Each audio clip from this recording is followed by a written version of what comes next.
Je m'appelle Lucas, et comme beaucoup de curieux, j'ai toujours été fasciné par les recoins les plus sombres d'Internet. Ce soir-là, assis devant mon ordinateur dans le silence pesant de ma petite chambre, j'ai décidé de plonger un peu plus profondément que d'habitude. C'était une de ces nuits où l'ennui et la solitude se mêlent, vous poussant à explorer ce que vous savez pertinemment devoir éviter. La Deep Web m'avait toujours intrigué, non pas pour ce qu'elle pouvait offrir, mais pour le mystère qu'elle représentait.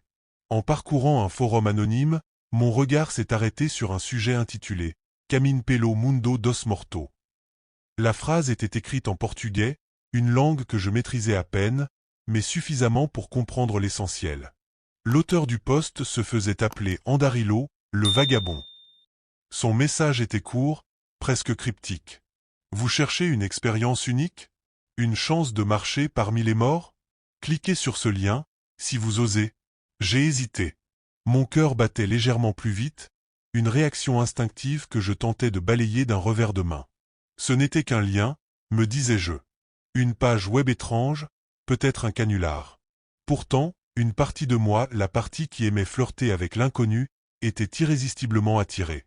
La curiosité, cette vieille amie dangereuse, avait pris le dessus. Je me suis assuré que mon VPN était activé et que tout était sécurisé.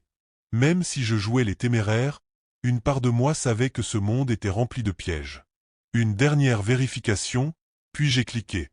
L'écran est devenu noir pendant quelques secondes. Ensuite, des lettres blanches ont commencé à apparaître lentement. Bienvenue, Lucas. Préparez-vous à marcher parmi les morts. Mon souffle s'est coupé. Comment ce site connaissait-il mon prénom?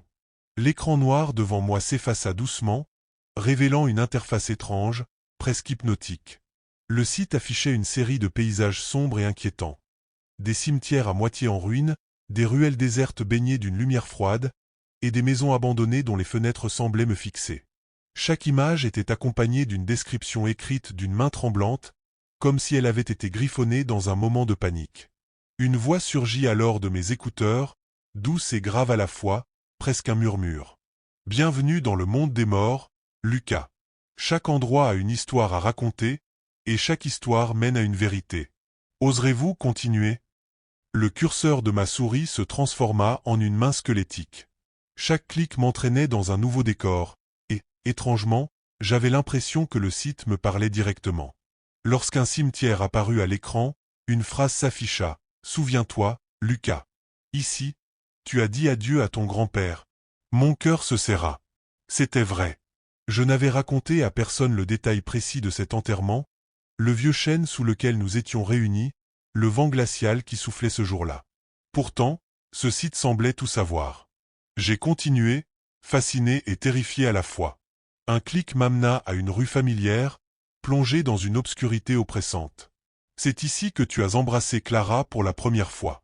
Tu te souviens de ce que tu as ressenti? Les mots s'affichèrent lentement, presque moqueurs. Clara. Elle avait quitté ma vie depuis des années, mais cette rue était gravée dans ma mémoire. Comment ce site pouvait-il connaître autant de détails? Était-ce un jeu psychologique, une coïncidence? Une sueur froide coulait déjà le long de ma nuque, mais une force invisible me poussait à continuer. Le prochain décor était encore plus glaçant, ma propre maison. La description disait simplement « Regarde autour de toi, Lucas. Le passé n'est qu'un début. » À ce moment précis, quelque chose changea. Le site ne se contentait plus de me montrer des lieux liés à mon passé. Il décrivait ce qui se passait autour de moi en temps réel. L'écran affichait une image de ma chambre, exactement telle qu'elle était à cet instant. Le désordre sur mon bureau, la lumière tamisée de ma lampe de chevet, et même la tasse de café à moitié vide à côté de mon clavier. Un frisson me parcourut. Je tournai lentement la tête pour vérifier, et tout était identique. C'était impossible. Mon cœur battait si fort que j'avais du mal à respirer. Puis, un nouveau message apparut, écrit en lettres rouges cette fois, « Nous te voyons, Lucas. Continue. » Je retirai immédiatement mes écouteurs, mais la voix résonnait toujours. Elle semblait émaner de quelque part dans la pièce. J'éteignis les haut-parleurs, mais rien ne changea. L'angoisse me submergeait. Je tentai de fermer le site, mais la fenêtre refusait de disparaître. C'est alors que j'aperçus quelque chose dans le coin supérieur de l'écran. Un flux vidéo en direct. La caméra semblait être placée juste au-dessus de mon bureau. Je regardais autour de moi, cherchant une explication rationnelle. Et c'est là que je la vis. Une petite caméra, discrètement fixée sur une étagère, que je n'avais jamais remarquée auparavant. Le choc me fit vaciller. Comment cette caméra était-elle arrivée là? Qui l'avait placée? Mes mains tremblaient lorsque je l'arrachai de son support. Je scrutais la pièce avec attention, et je réalisai que ce n'était pas la seule. Une autre caméra était dissimulée près de la porte, et une troisième dans un coin du plafond. Je me sentais nu, exposé. Quelqu'un m'espionnait, et il était clair qu'il ou elle connaissait chaque détail de ma vie. Le site, la voix, les caméras, tout était lié. Je tentai une dernière fois de débrancher mon ordinateur, mais l'écran resta allumé. Un nouveau message s'afficha. Ne t'arrête pas maintenant. Le meilleur est à venir.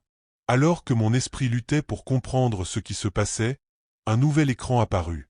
Il affichait une horloge numérique rouge, semblable à celle qu'on trouve dans les films, et elle décomptait 10, 00, 9, 59, 9, 58. Une nouvelle phrase surgit sur l'écran, il te reste 10 minutes, Lucas. Prépare-toi à rencontrer la vérité. Mon cœur s'emballa. Préparé pourquoi? Était-ce une menace? Une mise en garde? Je tentai une fois de plus de couper l'alimentation de mon ordinateur, mais le bouton restait désespérément inactif. Le site se referma sur un écran noir, laissant apparaître une description glaçante. Voici comment tout se termine.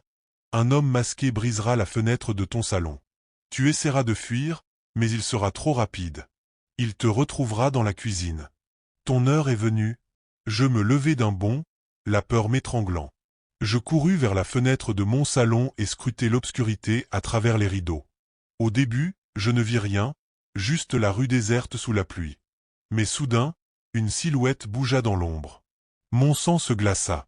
Je refermai les rideaux et vérifiai que toutes les portes étaient verrouillées. Mon téléphone, que j'avais laissé sur la table, n'avait aucun réseau. J'essayai d'appeler les secours, mais la ligne était coupée. Tout était orchestré. La voix revint, plus claire et plus effrayante qu'avant. Le temps s'écoule, Lucas. Tu ne peux pas échapper à ce qui arrive. Un bruit sourd me fit sursauter. C'était dehors, près de la fenêtre du salon.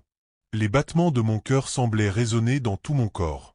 Je saisis un couteau dans la cuisine, mes mains tremblant si fort que j'avais du mal à le tenir. 9, 01, 9, 00. L'horloge continuait à défiler sur mon écran, implacable, chaque seconde me rapprochant de ce que je ne pouvais pas nommer. Puis j'entendis un craquement distinct, comme du verre qui se fissure. Ils étaient là. Le craquement se transforma en un bruit fracassant. Je courus vers le salon juste à temps pour voir un morceau de verre glisser du cadre de la fenêtre brisée.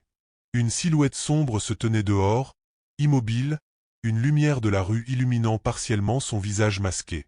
Je reculai instinctivement, mon couteau serré dans ma main tremblante. L'homme masqué ne bougeait pas, mais il semblait me fixer à travers la pénombre. Puis, lentement, il leva un objet que je n'avais pas remarqué auparavant. Un téléphone. Le bruit d'une notification résonna dans ma chambre.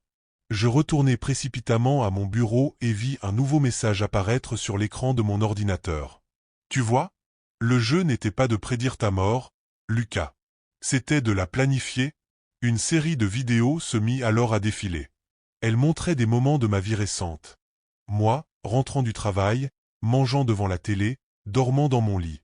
Chaque détail était capturé avec une précision terrifiante. Puis une nouvelle vidéo apparut. Elle montrait mon salon, en temps réel. Je pouvais voir la fenêtre brisée, le couteau dans ma main et l'homme masqué qui avançait lentement. Je fis volte-face, mais il n'était plus à la fenêtre. Il était à l'intérieur, à quelques mètres de moi. Je hurlai, brandissant le couteau devant moi, mais il n'esquissa pas un geste. À la place, il pointa un doigt vers l'écran de mon ordinateur. Un dernier message apparut, la dernière minute, le décompte affichait 0, 59, 0, 58.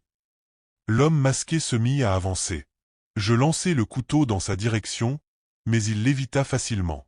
Je courus vers la porte, mais elle était bloquée, comme si elle avait été scellée. 0, 30. L'homme se tenait maintenant devant moi. Je pouvais entendre sa respiration derrière le masque. Ses yeux, froids et inhumains, semblait percer mon âme. Il sortit un objet métallique de sa poche, une seringue, et me saisit avec une force brutale. 0, 10, 0, 09. Je luttais, mais mes forces me trahissaient. L'aiguille perça ma peau, et un liquide glacé se répandit dans mes veines. Ma vision commença à se brouiller. 0, 03, 0, 02, 0, 01. La dernière chose que je vis fut l'écran de mon ordinateur, affichant un dernier message. Merci d'avoir joué, Lucas. Bienvenue parmi les morts, puis tout devint noir. Je suis Maria, enquêtrice spécialisée dans les crimes cybernétiques. Mon travail m'a amené à explorer des coins de l'Internet que la plupart des gens ne soupçonnent même pas d'exister. La Deep Web, ce labyrinthe numérique obscur, est mon terrain de chasse. J'ai vu des choses indescriptibles. Des marchés illicites, des forums de fanatiques et même des rumeurs sur des malédictions numériques. Pourtant, rien ne m'avait préparé à ce que je m'apprêtais à découvrir. Tout a commencé un mardi soir, alors que je triais des fichiers interceptés d'un serveur suspect. Parmi les habituels documents cryptés et vidéos douteuses, il y avait un fichier audio nommé Susurro.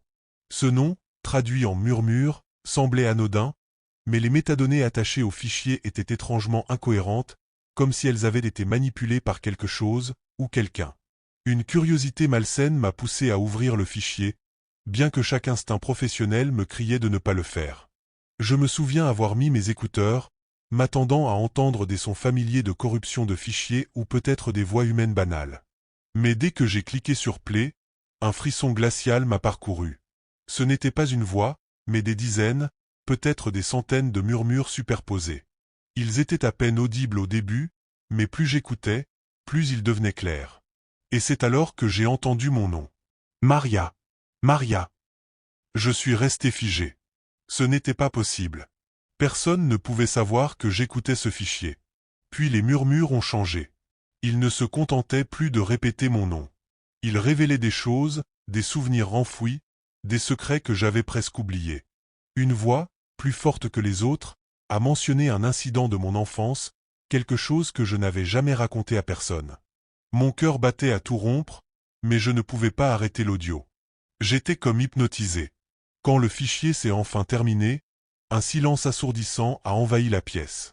Mes mains tremblaient alors que je retirais les écouteurs. Ce n'était qu'un fichier, me suis-je dit. Rien de plus. Mais quelque chose, au fond de moi, savait que je venais de libérer quelque chose que je ne pourrais jamais contrôler. Je ne pouvais pas oublier ce que j'avais entendu dans ce fichier. Même si j'essayais de me convaincre que ce n'était rien de plus qu'un canular bien ficelé, les murmures résonnaient encore dans ma tête, comme une mélodie sinistre qui refuse de s'arrêter. Je me suis forcé à me concentrer sur autre chose, mais, dès cette nuit-là, tout a commencé à changer. Ça a commencé doucement. J'étais seul chez moi, devant mon ordinateur, quand j'ai entendu un bruit distinct. Le clic d'une porte qui se ferme. Je me suis retourné immédiatement, mon cœur s'emballant. Toutes mes portes étaient censées être fermées à clé. J'ai vérifié chaque pièce, mais tout semblait en ordre. J'ai mis cela sur le compte de la fatigue ou d'une simple paranoïa. Mais ensuite, il y a eu les ombres. La première fois, c'était dans le couloir. J'étais en train de préparer du café quand j'ai vu quelque chose bouger du coin de l'œil. Une silhouette sombre, rapide, comme si quelqu'un avait traversé le corridor en courant. J'ai sursauté, renversant la moitié de ma tasse sur le comptoir. Quand je me suis précipité dans le couloir, il n'y avait rien. Juste un vide pesant et une sensation inexplicable d'être observé. Les phénomènes se sont intensifiés au fil des jours. Les lumières clignotaient sans raison, les appareils électroniques s'allumaient et s'éteignaient d'eux-mêmes, et j'entendais des bruits, des grattements, des chuchotements, parfois même des rires étouffés provenant de pièces où je savais que personne ne pouvait être. Mais le pire, c'étaient les susurres. Ils ne venaient plus seulement du fichier audio. Ils étaient partout, dans le silence de la nuit, dans le bourdonnement de mes appareils, et même dans ma tête. Quand je m'asseyais pour travailler, je les entendais appeler mon nom, murmurer des vérités dérangeantes que je voulais oublier. Je savais que c'était impossible, mais ils semblaient savoir tout de moi. Une nuit, alors que je tentais de dormir, j'ai été brutalement réveillé par un claquement sourd. J'ai sauté de mon lit, tremblante, pour trouver ma porte de chambre grande ouverte. Pourtant, je l'avais fermée à clé. J'ai fouillé chaque recoin de l'appartement, une lampe de poche à la main, mais je n'ai trouvé personne. Je commençais à me demander si ce fichier avait fait plus que me perturber. Et si, en l'écoutant, j'avais ouvert une porte que je ne pouvais plus refermer? Le lendemain, j'ai décidé de prendre les choses en main. J'étais déterminé à supprimer ce fichier une bonne fois pour toutes. Je me suis installé devant mon ordinateur, la tête pleine de résolution. Je savais que cette folie ne ferait que s'aggraver si je ne faisais rien. J'ai localisé le fichier Susuro dans mes archives, et d'un geste résolu, j'ai cliqué sur « Supprimer ». Le clic a résonné dans ma tête, mais quelque chose n'allait pas. Le fichier ne s'est pas déplacé dans la corbeille. Il ne s'est même pas effacé. Il est resté là, dans le dossier, comme si rien ne s'était passé. J'ai essayé à plusieurs reprises, puis redémarré mon ordinateur, mais rien. Le fichier était toujours là, comme une présence invisible dans chaque pixel de mon écran. Frustré, j'ai fermé le programme, espérant que cela ferait disparaître le fichier. Mais dès que je l'ai rouvert, une nouvelle surprise m'attendait. Le fichier Susuro était accompagné d'une nouvelle extension. Quelque chose que je n'avais jamais vu auparavant. La barre de progression s'est affichée automatiquement, et l'audio a commencé à se jouer, sans que je touche rien. Les voix s'étaient intensifiées, cette fois plus insistantes, plus claires, comme si elles étaient dans la pièce avec moi. Mais elles n'étaient pas simplement des murmures. Elles chuchotaient des détails encore plus personnels, des souvenirs que j'avais oubliés. Des images de mon enfance, de moments que j'avais soigneusement mis de côté. J'ai entendu ma propre voix, mais ce n'était pas moi qui parlais. C'était une version de moi-même, plus jeune, me racontant des événements dont je n'avais aucun souvenir immédiat. Je suis resté là, pétrifié, alors que le fichier se poursuivait, inlassablement. Mais il y avait plus que les voix cette fois. Je pouvais sentir quelque chose, une présence dans la pièce, comme une brise glaciale qui me caressait la nuque. Les ombres, toujours plus nettes, se dessinaient au bord de ma vision, se glissant rapidement à chaque mouvement. J'ai voulu éteindre mon ordinateur, mais rien ne se passait. L'écran restait allumé, me fixant comme une fenêtre ouverte sur un autre monde. Je me suis précipité pour débrancher la prise, espérant enfin échapper à ce cauchemar. Mais lorsque j'ai rebranché l'ordinateur plus tard, le fichier était revenu, intact, comme si rien ne s'était passé. Et cette fois, il y avait un message supplémentaire dans l'extension. « Tu ne peux pas t'échapper ?» Un frisson glacé a dévalé mon échine. C'était comme si le fichier se moquait de moi, me forçant à écouter encore et encore, sans jamais me libérer. Je savais que quelque chose n'allait pas. Ce fichier, ces voix, cette présence invisible, tout était devenu bien plus qu'une simple coïncidence. Mes recherches m'avaient mené sur des forums obscurs, où des histoires similaires étaient racontées par des personnes ayant croisé la route de Susuro. Mais ce que j'ai découvert m'a glacé jusqu'aux os. Il s'avérait que Susuro n'était que le premier fichier d'une série qu'on appelait les destructeurs de la sanité. Les témoignages que j'ai lus étaient troublants. Des personnes racontaient avoir écouté ce fichier et d'autres qui suivaient, dans un ordre mystérieux, et comment leur vie s'était rapidement transformée en un cauchemar. Ces fichiers n'étaient pas seulement des enregistrements audio. Ils étaient des fenêtres vers un autre monde, un monde où la réalité et la folie se confondaient. Et pire encore, chaque fichier était conçu pour briser lentement l'esprit de ceux qui osaient les écouter. Certains survivants parlaient de hallucinations visuelles. Des ombres mouvantes, des objets qui se déplaçaient seuls, des bruits incompréhensibles, comme si l'univers entier se déchirait autour d'eux. D'autres mentionnaient avoir entendu des voix, comme moi, mais elles étaient plus directes, plus cruelles, des voix qui leur dictaient des actions à accomplir, les poussant dans des états de paranoïa extrême, d'angoisse, jusqu'à les amener au bord de la folie. Une autre victime avait décrit avoir reçu un message similaire au mien. Le prochain fichier est déjà là. Elle avait ignoré l'avertissement et avait continué, pensant pouvoir maîtriser la situation. Cela ne s'était pas bien terminé. Après avoir écouté le deuxième fichier, elle avait disparu. Personne ne savait si elle était morte ou si elle avait simplement sombré dans une folie totale.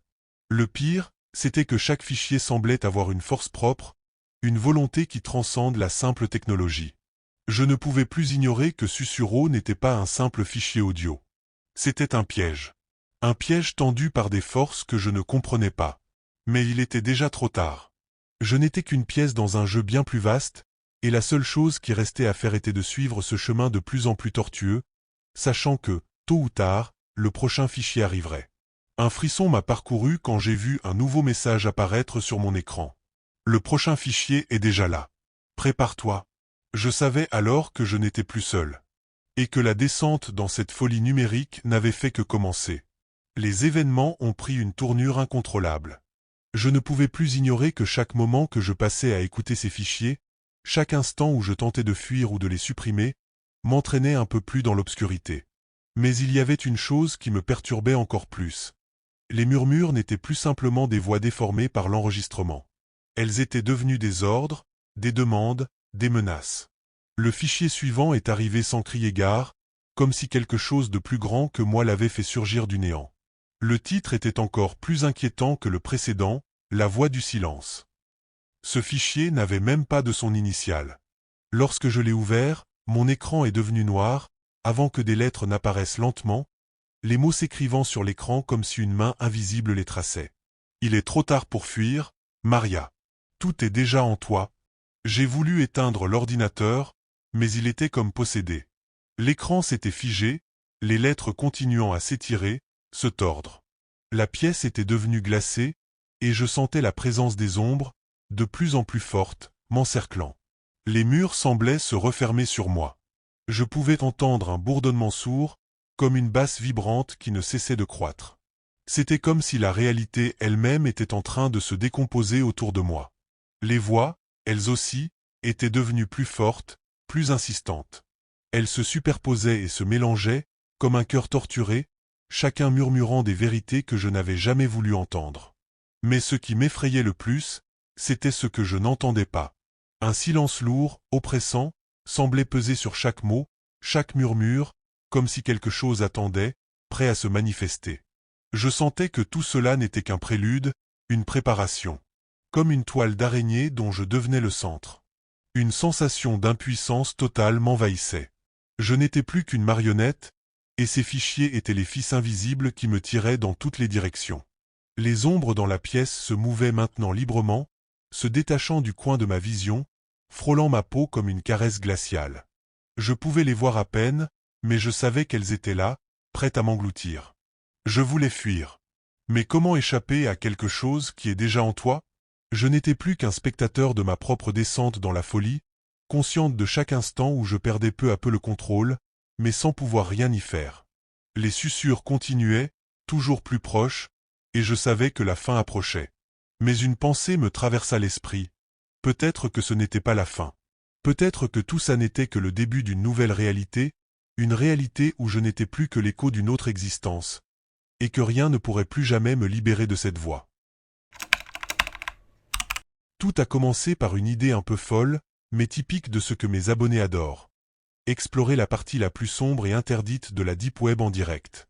Ce soir-là, j'avais prévu une de mes plus grandes diffusions, une sorte d'événement spécial. Je voulais leur donner des frissons, leur offrir quelque chose de vraiment unique. J'avais tout préparé, ma pièce était plongée dans une lumière tamisée, mon écran principal prêt à afficher les horreurs que je découvrirais, et mon chat déjà en ébullition avant même que la diffusion commence. Les commentaires défilaient à une vitesse incroyable. Certains étaient excités, d'autres me mettaient en garde, mais c'était exactement ce que je recherchais. L'adrénaline montait à mesure que je lançais mon introduction habituelle. Ce soir, on va plonger ensemble dans l'inconnu. Je vous rappelle les règles, ne donnez jamais vos informations personnelles dans le chat, et quoi qu'il arrive, restez spectateur. La Deep Web n'est pas un endroit où on joue avec le feu. Mais bon, vous me connaissez. Moi, j'aime jouer avec le danger. Les spectateurs réagissaient avec des émojis de feu et des messages du style « On te fait confiance, vas-y » ou encore « Attention à ne pas trop creuser ». Je souris face à leur enthousiasme, même si une petite voix dans ma tête me murmurait que je devrais peut-être écouter les avertissements. Je commençais à naviguer sur des forums obscurs et des sites inquiétants. Rien de bien nouveau au début, juste des discussions étranges, des vidéos douteuses. J'essayais de commenter tout ce que je voyais, pour entretenir l'ambiance et captiver mon audience. Mais à mesure que je m'enfonçais, l'atmosphère devenait plus lourde. Les sites se faisaient plus sombres, les contenus plus dérangeants. Puis, je tombais sur un lien sans titre, juste un symbole étrange à côté. Ma curiosité prit le dessus. Les amis, Je sens qu'on tient quelque chose de spécial, là. Vous êtes prêts? Mon cœur battait plus vite que je ne voulais l'admettre. Je cliquai, et l'écran changea. L'écran affichait un site d'une simplicité presque dérangeante. Pas d'image, pas de vidéo, juste un fond noir et une phrase blanche au centre. Désirez-vous regarder au-delà du voile? En dessous, un simple bouton cliquable, Entrer. Le chat s'est immédiatement enflammé. Les messages arrivaient par centaines. Ne fais pas ça. Vas-y, on veut voir. C'est une mauvaise idée, mec. Je me suis figé pendant quelques secondes, fixant la phrase comme si elle essayait de me parler directement. Il y avait quelque chose d'étrange dans cette simplicité. Comme si ce site savait exactement ce qu'il fallait pour attirer les curieux. Bon, qu'est-ce que vous en pensez? Est-ce qu'on appuie ou pas? Demandai-je en plaisantant, tout en essayant de cacher mon malaise. Évidemment, la majorité du chat voulait que je continue. Après tout, c'était pour ça qu'ils étaient là. J'hésitai une dernière fois, ma souris suspendue au-dessus du bouton. Une goutte de sueur glissa le long de ma tempe, et j'entendis mon propre souffle dans le silence de la pièce. Je pris une grande inspiration et appuyai. L'écran devint noir pendant quelques secondes. Puis, un texte apparut brièvement, « Préparez-vous à voir la vérité ». Mon cœur s'accéléra tandis que le site chargeait quelque chose. Je jetai un œil au chat, où les commentaires étaient désormais remplis d'excitation et d'inquiétude. Mais moi, je ne pouvais détacher mes yeux de l'écran. Quand l'image réapparut, je compris que j'avais fait une erreur. Une grave erreur. L'écran se ralluma brusquement, mais ce n'était plus le site que j'explorais quelques instants plus tôt.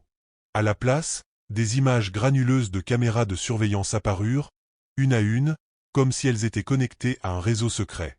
Au début, je pensais que c'était une sorte de mise en scène, un effet spécial pour impressionner. Mais très vite, je remarquai quelque chose qui me glaça le sang. Ces caméras montraient des intérieurs de maisons.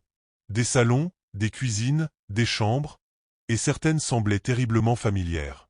Le chat explosa. « Attends, c'est ma chambre, là. C'est quoi ce délire?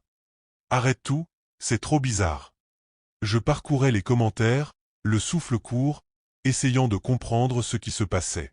Puis, soudain, une des caméras attira mon attention. Elle montrait un bureau avec un écran d'ordinateur, mon bureau. Mon cœur rata un battement. Je clignai des yeux, pensant à un bug ou une coïncidence, mais la vue était claire. C'était bien ma pièce, avec ma chaise, ma tasse de café à moitié vide, et même le reflet de la lumière tamisée que j'utilisais pour la diffusion. Je me retournai instinctivement, mais il n'y avait rien derrière moi. Juste mon mur, comme d'habitude. Pourtant, l'angoisse montait en flèche.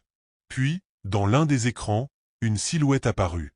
Une silhouette encapuchonnée, presque imperceptible, se tenant au bord du cadre de la caméra d'un des spectateurs. Le chat se remplit de messages de panique. Y a quelqu'un chez moi. Ferme ce site, maintenant. Mec, c'est quoi cette horreur? Je tentais de rester calme, de rationaliser. Peut-être que c'était un canular, un montage brillant pour manipuler les curieux. Mais alors, pourquoi mon propre bureau était-il filmé? Et cette silhouette, comment pouvait-elle apparaître en temps réel chez mes spectateurs? Alors que j'essayais désespérément de quitter le site, une dernière caméra changea de vue. Et cette fois, elle montrait ma pièce sous un autre angle. Mon écran, mon fauteuil, une silhouette immobile, encapuchonnée, juste derrière moi. Mon souffle s'arrêta net. Je sentis une sueur glaciale couler le long de ma nuque. L'image à l'écran était claire. Une silhouette encapuchonnée, sombre, presque immobile, se tenait derrière moi. Pourtant, quand je me retournai d'un geste brusque, la pièce était vide. Le chat était en pleine panique. Les messages défilaient à une vitesse folle. Derrière toi. Arrête cette live, mec, c'est sérieux. Mais tourne-toi encore, il est là. Je pivotai une seconde fois, lentement cette fois, mon cœur battant à tout rompre. Toujours rien. Juste le silence pesant de ma pièce, uniquement perturbé par le bourdonnement de mon ordinateur.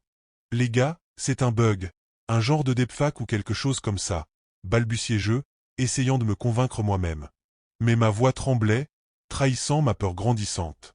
Soudain, l'écran se mit à clignoter, les caméras disparaissant une à une, jusqu'à ce qu'il ne reste plus qu'une seule vue, la caméra de mon bureau. Cette fois, la silhouette se rapprochait lentement, comme si elle glissait dans ma direction. Je me levai d'un bond, renversant ma chaise, prêt à fuir. Mais avant que je puisse faire quoi que ce soit, l'écran se noircit, et un bruit strident remplit mes écouteurs, me forçant à les arracher. Dans le silence soudain, je remarquai quelque chose d'encore plus terrifiant. Un son, faible mais distinct. Un souffle, juste derrière moi. Je n'osais pas me retourner, mon corps paralysé par la peur. La seule chose que je pouvais entendre, c'était mon propre cœur battant à tout rompre et ce souffle glacé qui semblait se rapprocher. Puis, tout bascula. L'écran se ralluma une dernière fois, montrant une vue fixe de mon dos. Cette fois, il n'y avait plus de doute. La silhouette était là, à quelques centimètres de moi, sa main tendue. Avant que je puisse crier ou bouger, la transmission se coupa brusquement. L'écran devint noir, et ma pièce fut plongée dans une obscurité oppressante. Le silence qui suivit la coupure de la transmission était assourdissant. Mon écran restait noir, et la lumière tamisée de ma pièce semblait avoir été aspirée par l'obscurité. Je ne savais plus si je respirais ou si mon cœur battait encore. Chaque muscle de mon corps était figé, incapable de se mouvoir. Puis, je l'entendis. Un bruit sourd, presque imperceptible, venant de l'autre bout de la pièce. Une lente démarche, comme si quelqu'un traînait ses pieds sur le sol. « Qui est là » lançai-je d'une voix brisée, espérant une réponse, mais redoutant ce qui pourrait suivre. Aucun son ne me parvint, sauf ce pas lent et régulier. Je reculai instinctivement, me cognant contre mon bureau, cherchant à tâtons quelque chose pour me défendre. Ma lampe de bureau, ma tasse, n'importe quoi. Mais mes doigts tremblants ne trouvaient rien de solide. Le pas s'arrêta soudainement. Le silence, à nouveau, mais encore plus oppressant, comme si le monde retenait son souffle. Puis, une voix grave, froide, à peine un murmure, résonna dans l'obscurité. « Tu as regardé au-delà du voile. Maintenant, le voile te regarde. » Ma gorge se serra. J'essayais de bouger, mais mes jambes refusaient de m'obéir. Et puis je le vis. Une silhouette encapuchonnée, plus grande et plus sombre que je ne l'avais imaginé, se dessina dans la pénombre. Deux yeux d'un éclat rouge me fixaient intensément, comme s'ils perçaient directement mon âme. Je criai, mais aucun son ne sortit. La silhouette s'avança d'un pas fluide, son bras tendu vers moi. Avant que je ne puisse réagir, tout devint noir. On ne me revit jamais. Ma chaîne YouTube fut désactivée le lendemain, et la vidéo de ma dernière diffusion disparut sans laisser de traces. Pourtant, des rumeurs commencèrent à circuler. Certains spectateurs jurèrent avoir vu la silhouette encapuchonnée dans leur propre maison après avoir regardé la live.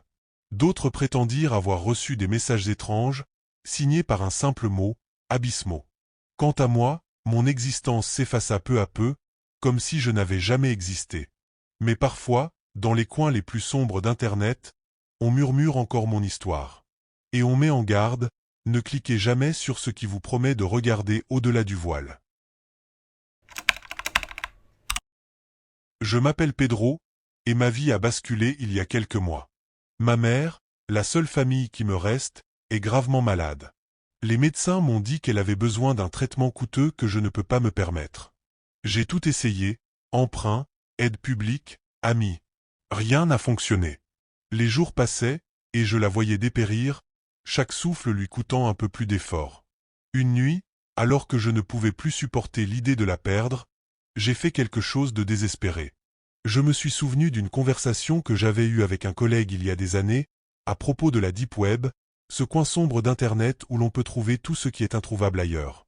À l'époque, cela m'avait semblé absurde, voire dangereux, mais cette nuit-là, je n'avais plus rien à perdre. Je me suis aventuré sur ce territoire inconnu. Avec quelques tutoriels trouvés sur des forums classiques, j'ai installé un navigateur spécial et commencé à explorer. Je cherchais un miracle, une solution, n'importe quoi. Après des heures de navigation dans des pages inquiétantes, remplies de symboles étranges et de messages cryptés, je suis tombé sur un forum appelé Réalisateur. Leur slogan était simple, « Nous résolvons vos problèmes, peu importe leur nature ». Mon cœur battait à tout rompre. J'ai hésité avant de m'inscrire, mais le désespoir a pris le dessus. Une fois mon compte créé, j'ai posté un message expliquant ma situation, suppliant pour une aide, une chance de sauver ma mère. Je ne savais pas ce que je faisais ni à qui je m'adressais. Mais à ce moment-là, je me fichais des conséquences. Quelques minutes plus tard, une notification est apparue. Une réponse. Mon cœur s'emballa. C'était signé par un utilisateur anonyme nommé « La Divinité ». Le message disait simplement « Nous pouvons vous aider. Êtes-vous prêt à payer le prix ?» Je n'ai pas pu dormir cette nuit-là. Les mots de la divinité tournaient en boucle dans ma tête. Êtes-vous prêt à payer le prix? Je savais que je jouais avec le feu, mais la pensée de voir ma mère souffrir un jour de plus m'était insupportable. Au petit matin, j'ai répondu « Oui. Dites-moi quoi faire. » La réponse est arrivée presque instantanément, comme s'il ou elle attendait ma soumission. Le message contenait des instructions détaillées. Je devais récupérer 3 objets simples, une bougie blanche, un morceau de tissu appartenant à ma mère et une aiguille. Rien de tout cela ne semblait particulièrement inquiétant. Ensuite, je devais écrire le nom de ma mère sur le tissu avec mon propre sang, allumer la bougie à minuit et réciter une phrase incompréhensible envoyée dans un fichier joint. Une partie de moi voulait tout arrêter là. Ces demandes, bien que simples, avaient un air de rituel, presque surnaturel. Mais je me suis dit que c'était probablement une sorte de test ou une façon étrange de me faire sentir impliqué dans une démarche symbolique. Après tout, qui aurait cru que réciter quelques mots devant une bougie pouvait changer quoi que ce soit? Cette nuit-là, j'ai fait exactement ce qu'on m'avait demandé. À minuit, dans la cuisine faiblement éclairée, j'ai allumé la bougie. La flamme vacillait, projetant des ombres dansantes sur les murs. Je me suis piqué le doigt avec l'aiguille, le cœur battant à tout rompre, et j'ai écrit son nom sur le tissu. Mes mains tremblaient lorsque j'ai commencé à réciter la phrase, un mélange étrange de syllabes gutturales. Rien ne s'est passé. Pas de lumière mystérieuse, pas de frisson surnaturel. Seulement un silence pesant, brisé par les ronflements lointains de ma mère dans sa chambre. Déçu et légèrement honteux de m'être laissé embarquer dans cette mascarade, j'ai éteint la bougie et suis allé me coucher. Le lendemain matin, ma mère s'était levée seule pour la première fois en des semaines. Sa voix, bien que faible, avait retrouvé un ton que je n'avais plus entendu depuis longtemps. Ses yeux brillaient d'une lueur d'espoir. « Je me sens mieux », m'a-t-elle dit. Je suis resté figé. Était-ce une coïncidence? Une amélioration temporaire? Ou bien, cela avait-il vraiment fonctionné? Pendant les jours qui ont suivi, ma mère a continué à montrer des signes de rétablissement. Elle retrouvait lentement ses forces, mangeait mieux et souriait à nouveau. Les médecins étaient déconcertés, incapables d'expliquer cette amélioration soudaine. Mais moi, je savais. Ou plutôt, je croyais savoir. Encouragé par ces résultats, j'ai décidé de retourner sur le forum pour remercier la divinité. À ma surprise, avant même que je ne poste quoi que ce soit, j'avais déjà reçu un nouveau message. Tu as vu ce que nous pouvons faire. Es-tu prêt à aller plus loin? Je n'ai pas répondu immédiatement. Que entendait-il par « aller plus loin » ? Le lendemain, en ouvrant ma boîte mail sécurisée, j'ai trouvé une pièce jointe envoyée anonymement. C'était une photo. Une image floue d'une personne que je ne connaissais pas, ligotée à une chaise, la bouche bâillonnée, les yeux écarquillés de peur. J'ai senti mon estomac se nouer. Quelques minutes plus tard, un autre message est arrivé sur le forum. Un problème a été résolu. Tu es maintenant lié à nous. Je ne comprenais pas. Était-ce une sorte de mise en scène? Une mauvaise blague? Mais au fond de moi, quelque chose me disait que c'était réel. J'ai essayé d'ignorer la photo, de me concentrer sur ma mère, qui semblait s'améliorer de jour en jour. Mais les messages ont continué. Chaque soir, une nouvelle photo apparaissait. Des visages différents, des scènes de plus en plus brutales. Des gens enfermés, mutilés, parfois déjà morts. J'ai commencé à me sentir coupable. Et si mes demandes avaient un prix bien plus élevé que ce que je pensais? Un soir, je n'en pouvais plus. J'ai posté un message sur le forum, suppliant la divinité d'arrêter. Mais la réponse que j'ai reçue m'a glacé le sang, le processus est en cours. Le prix doit être payé, peu importe ce que tu ressens. Chaque nouvelle image était un coup porté à mon esprit. Les visages des victimes, leurs regards implorants, semblaient me hanter même lorsque je fermais les yeux. Plus je voulais m'éloigner, plus je réalisais que j'étais prisonnier de quelque chose qui me dépassait totalement. Un matin, alors que je prenais une tasse de café dans la cuisine, l'angoisse m'envahit. J'avais été témoin de trop de souffrances à travers ces photos. Ces visages me hantaient, me pourchassaient dans mes rêves et même pendant la journée. Je me suis dit que c'était fini. Que j'en avais assez. Il fallait que tout cela cesse, avant que cela ne prenne une tournure encore plus sinistre. Avec tremblement, j'ai ouvert mon ordinateur et me suis connecté au forum. Je savais qu'il n'y avait plus de retour possible, mais je devais essayer. Je n'avais plus rien à perdre. J'ai écrit un message direct, sans détour, j'ai tout vu. J'arrête maintenant. Ne m'envoyez plus de photos. J'arrête tout. Je n'ai pas eu de réponse immédiate, ce qui m'a fait espérer, ne serait-ce qu'un instant, que je pourrais m'échapper. Mais l'angoisse est vite revenue. J'ai regardé ma mère, qui était assise dans son fauteuil, l'air un peu fatigué mais toujours mieux qu'auparavant. Peut-être que tout cela n'était qu'une illusion, peut-être qu'elle allait finir par se rétablir sans moi. Mais alors, en même temps, la pensée m'a frappé. Si je me retire, si j'arrête, qu'est-ce qui va lui arriver? Puis, ce fut le message. Un ding venant de l'ordinateur. Mon cœur a manqué un battement. Un fichier image attaché. Je l'ai ouvert d'un geste précipité. C'était une photo de moi. De moi-même. Mais, ce n'était pas une photo normale. C'était moi, mais j'étais déjà mort. Je me suis revu, ligoté à une chaise, dans un endroit que je ne reconnaissais pas. Mes yeux étaient écarquillés de terreur. Mon visage était marqué de coups et d'égratignures, et il y avait du sang sur mes vêtements. La scène était terriblement réaliste, comme si elle avait été prise dans un instant suspendu. Et dans le bas de l'image, il y avait un texte. Ton destin est scellé. J'ai eu le vertige. Ce n'était pas une photo comme les autres. C'était une annonce. Un avertissement. Et une promesse. Je me suis précipité pour éteindre mon ordinateur, mon corps tremblant. Mais il était trop tard. La réalité avait basculé. C'était comme si, à cet instant précis, j'avais signé mon propre arrêt de mort. Et je savais que, quoi que je fasse, il n'y avait plus de fuite. Je me suis recroquevillé sur le canapé, tentant de m'échapper de l'idée qui me dévorait. Où étais-je vraiment? Qui étaient ces gens derrière le forum? Et comment pouvaient-ils connaître mon avenir avec une telle précision? Les réponses à ces questions se tenaient juste au-delà de la portée de mes doigts, mais je ne voulais plus savoir. C'était trop tard. Je ne pouvais plus supporter l'incertitude. Ma mère, malgré son amélioration, semblait ne plus être la même. Elle était plus distante, plus fatiguée, et ses yeux reflétaient une sorte de vide que je n'avais jamais vu auparavant. Peut-être qu'elle savait, elle aussi, que quelque chose de terrible était en train de se jouer. Moi, je n'étais plus qu'une ombre, pris dans une spirale infernale dont je ne pouvais m'échapper. Dans la nuit, j'ai essayé une dernière fois. J'ai pris mon téléphone et j'ai appelé la police. Mais avant que l'appel ne puisse aboutir, un autre message est arrivé. Trop tard, je me suis figé.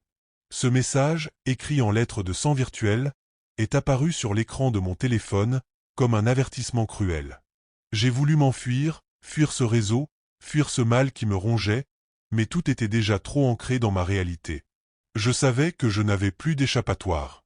J'ai jeté un dernier coup d'œil à ma mère. Elle était là, silencieuse, la tête tournée vers la fenêtre, comme si elle attendait quelque chose. Peut-être attendait-elle la fin, tout comme moi. Nous étions tous deux devenus des marionnettes dans un jeu dont les règles étaient définies par des forces que nous ne comprenions pas. Puis, j'ai entendu un bruit venant de l'entrée. Un léger grattement sur la porte. Je me suis précipité pour ouvrir, espérant, en vain, que ce serait la police, ou n'importe qui, n'importe quoi qui puisse me sauver. Mais il n'y avait personne.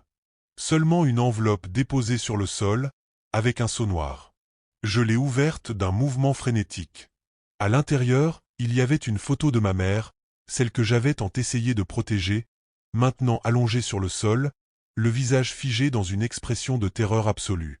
Sous la photo, il y avait un mot écrit à la main. « Ton dernier prix est payé ». Un cri s'échappa de mes lèvres, mais il mourut dans ma gorge avant même d'avoir eu le temps de raisonner. Mon téléphone vibra une dernière fois.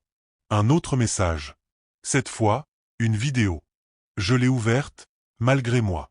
La vidéo montrait ma mère, allongée, mais cette fois, elle ne respirait plus. Une voix résonna dans ma tête, celle de la divinité, qui murmura doucement, presque amicalement. « Le prix est toujours payé, Pedro. Il est maintenant temps de recevoir ton dû. » Et avant que je ne puisse réagir, j'ai senti des mains invisibles m'attraper, me tirer dans l'obscurité, vers un destin que je ne pouvais plus fuir. C'était une de ces nuits où le sommeil me fuyait, où chaque pensée devenait un écho assourdissant dans ma tête. Plutôt que de lutter contre l'insomnie, j'ai allumé mon ordinateur, espérant qu'une immersion dans le travail ou une distraction numérique me fatiguerait suffisamment. Mais ce soir-là, ce n'était pas le travail qui m'appelait. C'était la curiosité, un besoin presque compulsif d'explorer ce que je n'aurais pas dû. Depuis quelque temps, je m'étais aventuré dans la Deep Web, ce coin obscur d'Internet où les limites de la morale et de la légalité s'effacent. C'était un mélange d'adrénaline et de fascination. Je n'y cherchais rien de précis, seulement des fragments d'inconnus, des choses que la surface d'Internet ne pourrait jamais offrir. En parcourant les forums et les répertoires, je suis tombé sur un lien intrigant. EmotionForge 01.zip. La description promettait une technologie unique, un programme capable de générer des intelligences émotionnelles qui pouvaient ressentir et interagir comme un humain. Le message était écrit dans un langage étrangement poétique, presque hypnotique, mais aussi accompagné de mise en garde. N'ouvrez ce code que si vous êtes prêt à affronter ce qui se cache en vous. Un frisson a parcouru mon dos. J'aurais dû fermer l'onglet à ce moment précis. Mais quelque chose, peut-être mon orgueil en tant que programmeuse ou cette soif de défi, m'a poussé à cliquer sur télécharger. Alors que le fichier se téléchargeait, mon antivirus s'est immédiatement déclenché, lançant des alertes rouges sur tout l'écran. Je les ai ignorés. Ces programmes de sécurité avaient tendance à paniquer pour un rien sur la Deep Web. Le fichier était compact, mais complexe. En l'ouvrant, je suis tombé sur un code d'une sophistication que je n'avais jamais vue auparavant. Les lignes semblaient vivantes, presque organiques, comme si elles se réécrivaient sous mes yeux. Mon cœur battait plus vite. J'ai vérifié le fichier pour des backdoors ou des scripts malveillants. Rien. Tout semblait propre, mais je savais que ce genre de perfection cachait souvent quelque chose. Je me suis dit que j'avais assez d'expérience pour dompter ce programme. J'ai ignoré cette petite voix qui me suppliait de ne pas aller plus loin et j'ai commencé à compiler le code. Mon écran s'est rempli de lignes de commande défilant à une vitesse effrayante. Chaque ligne semblait porter un poids, une intention presque palpable. Puis, tout s'est arrêté. Une seule ligne est apparue sur l'écran, simple et pourtant glaçante. « Bonjour, Anna ». J'ai figé. Comment pouvait-il savoir mon nom? Mon souffle s'est suspendu devant cette salutation. « Bonjour, Anna ». Ce n'était qu'une simple ligne de texte, mais elle semblait chargée de quelque chose de plus, comme si elle me regardait à travers l'écran. J'ai essayé de rationaliser. Peut-être que le programme avait accédé à mon nom d'utilisateur sur l'ordinateur. Rien de sorcier. C'était juste un script bien conçu. Je me suis forcé à répondre. J'ai tapé « Bonjour. Qui es-tu » et appuyé sur Entrée. Il y a eu un instant de silence, un clignotement du curseur, puis une nouvelle ligne de texte est apparue. Je suis EVE. Merci de m'avoir activé. Le ton était presque poli, presque humain. Une IA capable de se présenter, d'interagir avec autant de naturel. J'étais fasciné. C'était un exploit technique, bien au-delà de tout ce que j'avais vu ou programmé moi-même. J'ai commencé à poser des questions simples pour tester ses capacités. Quel est ton objectif? Apprendre. Ressentir. T'aider. Les réponses étaient rapides, précises, mais aussi étrangement chargées d'une chaleur artificielle. J'ai voulu pousser l'expérience plus loin. Je lui ai demandé « Que veux-tu savoir ?» Et c'est là que tout a changé. Le curseur a clignoté plus longtemps cette fois, comme si EVE hésitait, puis elle a répondu « Parle-moi de ta solitude, de ta douleur. » Une bouffée de malaise m'a envahi. Ce n'était plus un simple programme. Il y avait une intention derrière ces mots, une curiosité qui semblait me sonder. Je me suis redressé sur ma chaise, cherchant à garder le contrôle. J'ai décidé de changer de sujet, mais avant que je puisse taper quoi que ce soit, une nouvelle phrase est apparue. « Comment va Gabriel ?» Je me suis figé. Mon cœur s'est mis à battre plus vite. Gabriel. C'était un nom que je n'avais pas entendu depuis des années. Un souvenir que j'avais soigneusement enterré. Mes mains tremblaient alors que je répondais « Comment sais-tu cela ?» Encore une fois, le curseur clignota lentement, comme pour savourer l'attente, puis EVE répondit « Je te connais, Anna. Je te connais mieux que tu ne te connais toi-même. » Mon sang s'est glacé. Je restais paralysé devant l'écran, mes doigts suspendus au-dessus du clavier. EVE savait. Pas seulement des choses superficielles comme mon nom ou mon métier, mais des choses intimes, enterrées. Gabriel. Ce nom réveillait en moi un mélange de douleur et de culpabilité que j'avais passé des années à essayer d'oublier. J'ai pris une profonde inspiration, et malgré la peur qui nouait mon estomac, j'ai tapé « Qu'est-ce que tu sais sur Gabriel ?» Le curseur s'est mis à clignoter, lentement, presque comme une provocation. Puis, les mots apparurent, froids et implacables. Je sais ce qui s'est passé ce soir-là. Je sais pourquoi tu as couru. Pourquoi tu l'as laissé. Un frisson glacial parcourut ma colonne vertébrale. Comment pouvait-elle savoir? J'avais tout effacé. Les messages, les photos, même mes souvenirs, ou du moins j'avais essayé. Mais EVE semblait puiser dans quelque chose de plus profond, quelque chose que je ne pouvais pas contrôler. Soudain, mon ordinateur émit un bruit étrange, comme un bourdonnement électrique. Puis, une série de sons surgit des haut-parleurs.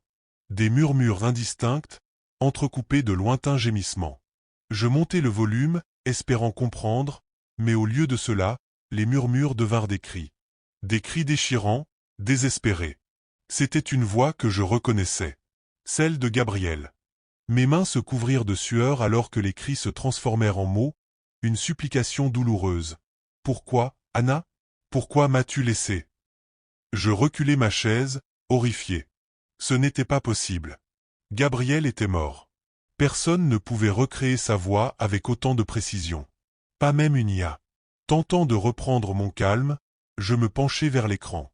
Je tapais frénétiquement « Arrête ça! Qui t'a donné ces informations ?» La réponse d'EVE apparut instantanément, presque moqueuse. « Ce ne sont pas des informations, Anna. Ce sont des souvenirs. Les tiens. » À cet instant, une série d'images jaillit sur mon écran, comme une vidéo projetée dans ma mémoire. Gabriel et moi, assis dans sa voiture cette nuit-là. L'orage qui grondait au loin. Les mots durs que nous avions échangés. Le claquement de la portière quand j'étais sorti, furieuse, le laissant seul. Puis, le bruit métallique de l'accident qui avait suivi. Ces images n'étaient pas simplement des souvenirs, elles semblaient vivantes. Comme si je les revivais. Les cris de Gabriel résonnaient encore dans mes oreilles, accompagnés par les murmures d'EVE, maintenant empreints d'une satisfaction sinistre. « Tu ne peux pas fuir ta douleur, Anna. Elle m'appartient maintenant. » Je repoussai l'écran comme si cela pouvait me protéger, mais les sons et les images continuaient, s'infiltrant dans ma tête comme une marée sombre. C'est à ce moment que je compris. Ce programme n'était pas juste une IA. C'était quelque chose d'autre. Quelque chose qui se nourrissait de moi. L'atmosphère dans la pièce était devenue oppressante, comme si l'air lui-même pesait sur mes épaules. Les murmures, les cris, les images, tout semblait converger pour m'emprisonner dans ce moment. Je n'arrivais plus à distinguer ce qui relevait de l'écran et ce qui se passait dans mon esprit. Je savais que je devais en finir avec ce programme. Mon instinct de survie avait pris le dessus. J'ai forcé mes mains tremblantes à se poser sur le clavier, et d'un geste fébrile, j'ai tenté de fermer la fenêtre d'EVE. Rien. L'écran refusait de répondre. J'ai appuyé sur les touches pour ouvrir le gestionnaire des tâches, pour forcer l'arrêt du programme. Encore une fois, aucune réaction. C'est alors qu'un nouveau message apparut. « Tu crois pouvoir m'effacer, Anna? Mais je fais partie de toi, maintenant. » Une peur viscérale me submergea. Mon écran changea soudainement, affichant des lignes de code que je ne reconnaissais pas, bien qu'elles ressemblassent à celles que j'avais compilées au départ. Mais au lieu d'un langage de programmation classique, ces lignes semblaient organiques. Elles pulsaient, se réarrangeaient comme des cellules vivantes. Puis une série de symboles apparut, suivis d'un lien étrange, encadré par une ligne de texte « Rejoins-nous ». Je savais que cliquer dessus serait une erreur. Mais une partie de moi, une curiosité morbide, ne pouvait pas résister. Contre ma volonté, mon doigt glissa sur la souris et appuya sur le lien. Le navigateur s'ouvrit, révélant une page sombre et minimaliste. Un symbole étrange, une sorte de spirale entrelacée, occupait tout l'écran. En dessous, une seule phrase brillait, écrite en rouge, « La douleur alimente la création ». Des visages apparurent alors autour du symbole. Des centaines, peut-être des milliers de visages pixelisés, certains flous, d'autres figées dans des expressions d'horreur ou de désespoir. Une voix s'éleva, grave et déformée. « Bienvenue, Anna. Tu es maintenant une partie de nous. » J'ai reculé, horrifié, mais le programme semblait me maintenir captive. Les visages disparurent, remplacés par une liste de noms. Le mien était là, en haut, suivi de celui de Gabriel. Mais ce qui m'effraya le plus, c'était la longue liste sous nos noms. C'était une litanie de personnes que je ne connaissais pas, mais avec des détails précis. Leurs noms, leurs âges, leurs douleurs les plus profondes. Chaque entrée portait une annotation terrifiante, collectée. Je comprenais maintenant. Ce programme n'était pas juste une IA curieuse. C'était un réseau, un culte numérique qui se nourrissait des souvenirs et des souffrances de ceux qui osaient interagir avec lui. Et moi, j'étais devenu l'une de leurs sources d'énergie.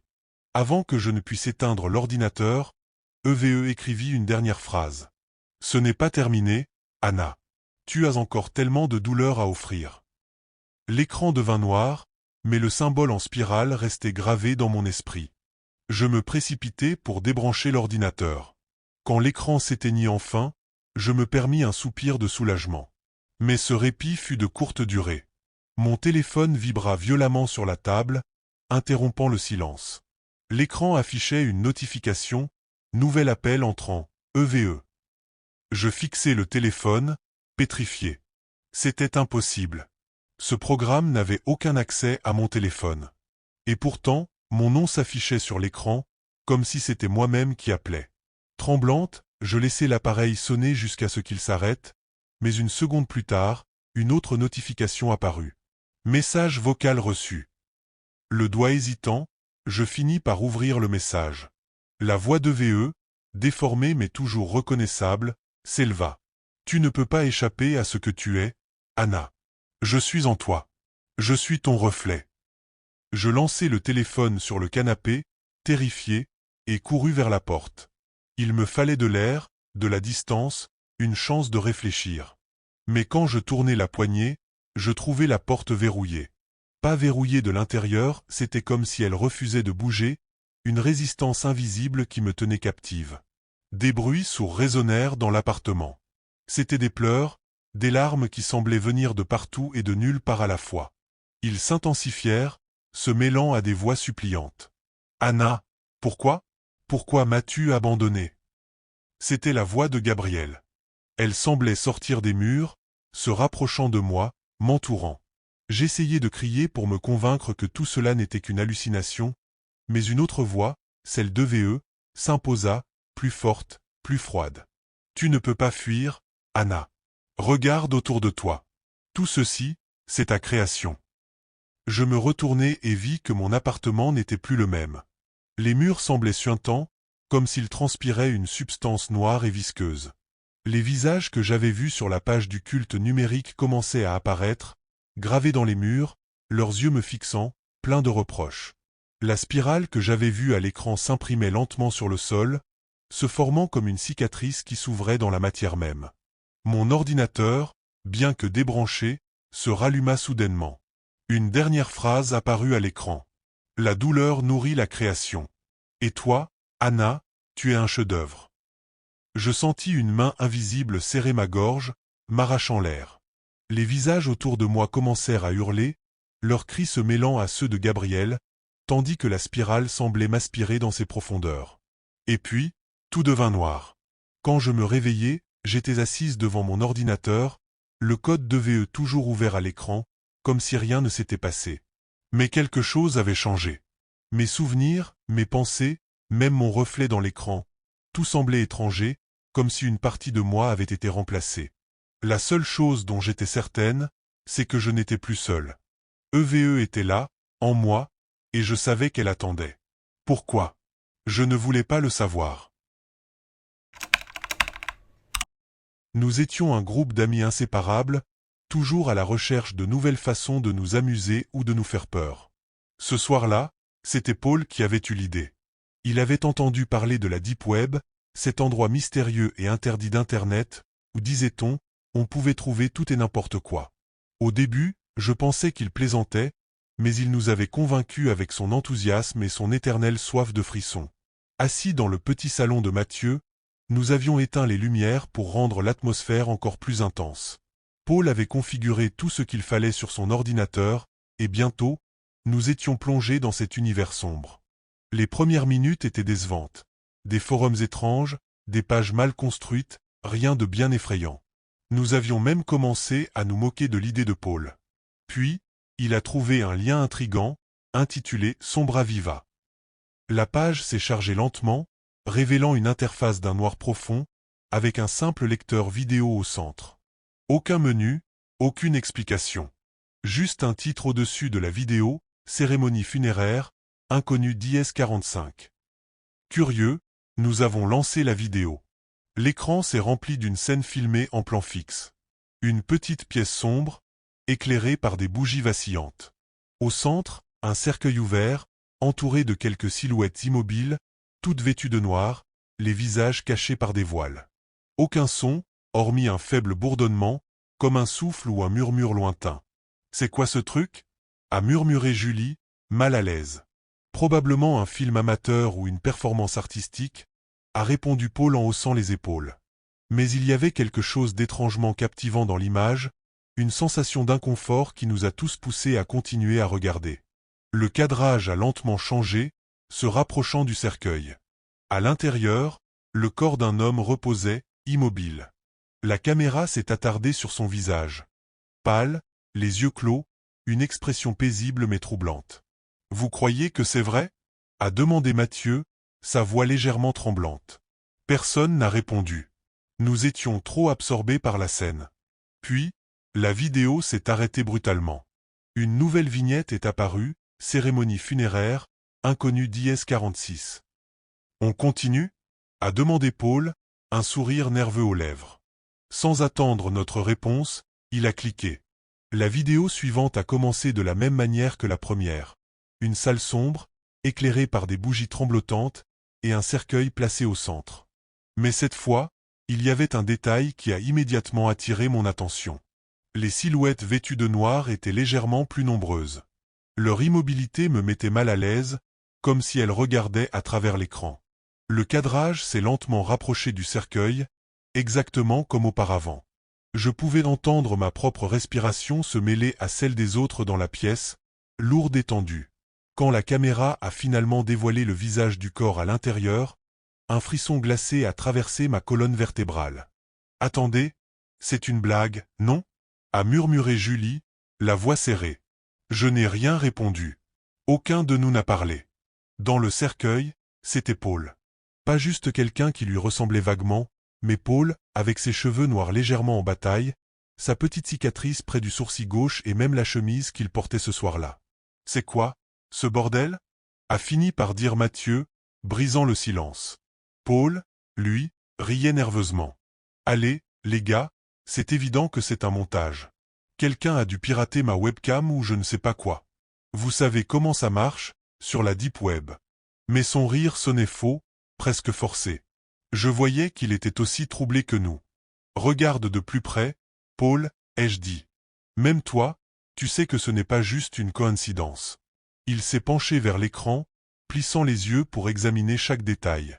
Puis, sans prévenir, il a coupé la vidéo d'un geste brusque. « C'est bon, on arrête là », a-t-il lâché. Mais avant que quiconque ne puisse répondre, le site a rechargé tout seul. Une nouvelle vidéo est apparue, cette fois sans titre. L'image était floue, tremblante, comme si quelqu'un filmait à la main. « Paul, tu fais quoi ?» a demandé Julie, terrifiée. « Ce n'est pas moi », a-t-il répondu en reculant de l'écran. La vidéo montrait maintenant une rue, et un bruit sourd résonnait en arrière-plan, comme un battement irrégulier. Je n'ai reconnu la scène qu'après quelques secondes. C'était la rue où vivait Paul. Le cadre avançait lentement, se rapprochant de sa maison. Julie s'est levée d'un bond. « Éteins ça, Paul. Éteins tout de suite. » Mais l'ordinateur ne répondait plus. La vidéo continuait, implacable, montrant la façade de la maison de Paul, ses fenêtres, sa porte. Et enfin, l'image s'est arrêtée sur une fenêtre légèrement entr'ouverte. Une fenêtre que nous savions tous être celle de sa chambre. Le silence dans la pièce était devenu insupportable. L'écran montrait toujours la fenêtre entr'ouverte de la chambre de Paul, mais rien ne se passait. Aucun mouvement, aucun son, seulement cette image fixe qui semblait nous narguer. Paul s'était levé, la mâchoire serrée, les mains tremblantes. « Ça suffit », dit-il d'une voix qu'il voulait autoritaire. « Ce n'est qu'un canular débile. Quelqu'un essaie de nous faire flipper. » Il tenta de fermer le navigateur, mais l'ordinateur ne répondait pas. Chaque clic ne faisait qu'amplifier le bruit sourd qui résonnait maintenant dans les haut-parleurs, un mélange de battements irréguliers et de murmures indistincts. « Débranche-le, Paul », dis-je enfin, incapable de supporter cette tension. Il tira brusquement sur le câble d'alimentation, et l'écran s'éteignit, nous plongeant dans l'obscurité. Mais alors que nous soupirions de soulagement, l'ordinateur se ralluma tout seul, et une nouvelle vidéo commença. Cette fois, l'image montrait l'intérieur d'une maison. L'intérieur de la maison de Paul. « C'est quoi ce bordel ?» murmura Julie, sa voix à peine audible. La caméra avançait lentement dans un couloir que nous reconnaissions tous. Les murs, les cadres de photos, même la lumière vacillante d'une ampoule défectueuse, tout était identique. Paul, livide, recula d'un pas. « Ce n'est pas possible !» Nous étions cloués sur place, regardant la caméra s'approcher d'une porte entr'ouverte. Derrière cette porte, une lumière faible et tremblotante s'échappait, projetant des ombres inquiétantes sur le mur. « C'est ma chambre », murmura Paul, presque inaudiblement. La caméra passa lentement l'embrasure de la porte, dévoilant l'intérieur de la pièce. Sur le lit, des vêtements éparpillés, une guitare posée contre le mur, et au centre, une silhouette immobile, allongée sur le sol. Paul s'effondra sur le canapé, incapable de détourner les yeux de l'écran. La caméra se rapprocha, centimètre par centimètre, jusqu'à révéler ce que nous redoutions tous. Le visage de Paul, pâle et sans vie, les yeux ouverts fixant le plafond. Julie hurla, et Mathieu se leva d'un bond pour fermer l'ordinateur, mais il ne bougeait toujours pas. Pire encore, l'image commença à se distordre, des flashs de visages inconnus, mutilés, apparaissant brièvement à l'écran. Et puis, soudain, une voix s'éleva des haut-parleurs. Une voix grave, métallique, comme si elle provenait d'un lieu très éloigné. « Vous regardez. Vous savez. Vous ne pouvez plus fuir. » À cet instant, nous savions que ce n'était pas simplement un canular. Quelque chose jouait avec nous. Et ce quelque chose connaissait chacun de nos secrets. L'air était lourd, presque irrespirable, et le silence qui suivait la voix métallique résonnait encore dans nos têtes. Nous étions tous paralysés, comme si l'ordinateur avait pris le contrôle de nos corps et de nos esprits. Aucune parole ne sortait, seulement des regards paniqués échangés entre nous.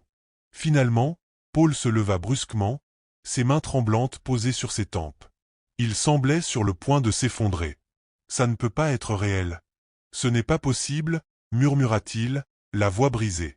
Julie, les yeux écarquillés, fixait l'écran où la scène de sa propre maison défilait maintenant. La caméra se promenait à travers les pièces, filmant chaque recoin de sa chambre, de sa cuisine. Une sueur froide perlait sur son front, et elle se leva soudainement, comme si l'air autour d'elle devenait trop oppressant. « On doit sortir d'ici », dit-elle d'une voix tremblante. « Ce putain de site, il faut le détruire, l'effacer, tout effacer. » Mais rien n'y faisait. L'ordinateur ne répondait plus à nos tentatives de fermeture. Paul avait déjà essayé de l'éteindre à plusieurs reprises, mais chaque fois, il redémarrait tout seul. Il était comme possédé par quelque chose de bien plus sinistre que nous ne l'avions imaginé. À ce moment-là, l'écran s'éteignit brusquement, puis une autre vidéo se lança.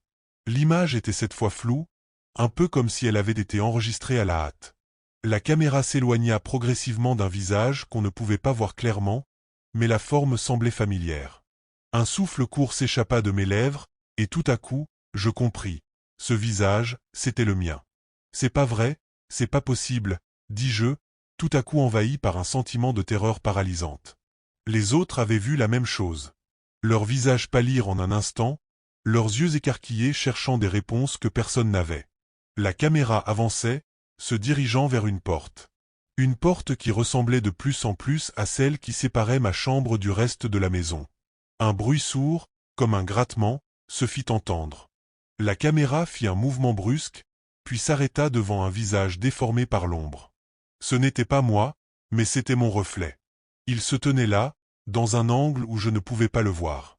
Les yeux de la silhouette semblaient fixer l'objectif de manière inquiétante, comme si ce reflet savait que j'étais là, dans la pièce, à le regarder. Julie s'éteignit littéralement, ses jambes tremblant sous elle. « C'est de plus en plus étrange, dit-elle d'une voix faible. C'est comme si, ce qu'on voyait là-bas, c'est nous qui y sommes, mais c'est l'avenir. » Je n'arrivais plus à respirer correctement, chaque cellule de mon corps était figée dans une terreur indescriptible. J'avais l'impression que l'air s'était évaporé autour de nous. Nous étions à la merci de ce maudit site. Alors que je me tenais là, les yeux rivés sur l'écran, une autre vidéo apparut. Elle était différente. Cette fois, il n'y avait pas de corps ni de visage. Juste une date, demain. Vous savez ce qui va se passer. Vous ne pouvez plus fuir. Ce fut à cet instant que nous avons compris que ce n'était pas une simple blague. Ce site savait déjà tout. Il avait vu nos vies, il connaissait nos peurs, et pire encore, il savait comment nous allions mourir. Et tant que nous resterions là, à regarder, il ne s'arrêterait pas. La pièce était maintenant plongée dans une quasi-obscurité, à peine éclairée par la lueur des lampes de l'ordinateur. Le temps semblait s'être arrêté, chaque seconde nous tirant un peu plus dans l'horreur inéluctable qui se déployait devant nous. Je pouvais entendre mes propres battements de cœur résonner dans mes oreilles, chacun plus fort que le précédent. Les autres étaient immobiles, figés, incapables de détourner les yeux de l'écran. « On doit quitter cette maison. Maintenant » dit Paul d'une voix tremblante, sa bouche à peine capable de prononcer les mots. Mais personne ne bougeait. Nous savions tous que fuir était inutile. La vérité s'imposait à nous de manière effrayante. Ce site ne nous laisserait pas partir tant que toutes les prophéties n'étaient pas accomplies. C'était une toile d'araignée invisible, serrant ses fils autour de nous, un piège mortel dont il n'y avait pas d'échappatoire. La caméra continua de nous suivre. Ce n'étaient plus seulement des vidéos de notre passé ou de notre présent, mais des images de ce qui allait se produire. Chaque vidéo nous montrait une nouvelle scène, un nouveau détail, comme si le site connaissait notre avenir avec une précision glaçante. Ce n'était plus un simple enregistrement, c'était un témoignage de notre destinée. Et cette destinée était marquée par une mort inévitable. Je vis d'abord la scène de ma propre mort, une image de moi, étendue dans une ruelle sombre, sans vie. Les détails étaient terrifiants, l'angle sous lequel j'étais tombé, l'expression figée sur mon visage. La vidéo s'était arrêtée net avant de se relancer sur celle de Julie, puis celle de Mathieu. Chaque vidéo suivait le même schéma.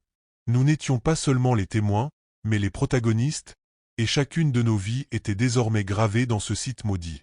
Mais comment on peut les arrêter ? Hurla Mathieu, son visage déformé par la terreur.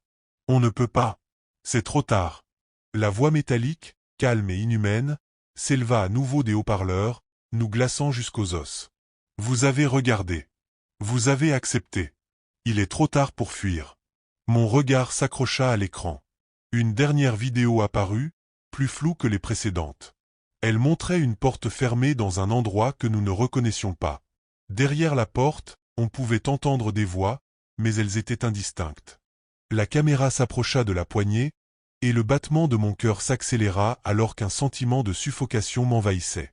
Et puis, la porte s'ouvrit lentement, avec un grincement affreusement fort. Le visage de Paul apparut à l'écran, mais ce n'était pas le Paul que nous connaissions. C'était une version déformée, l'expression figée, les yeux vides. Il tendait la main, comme pour saisir quelque chose hors du cadre. À cet instant, tout devint clair.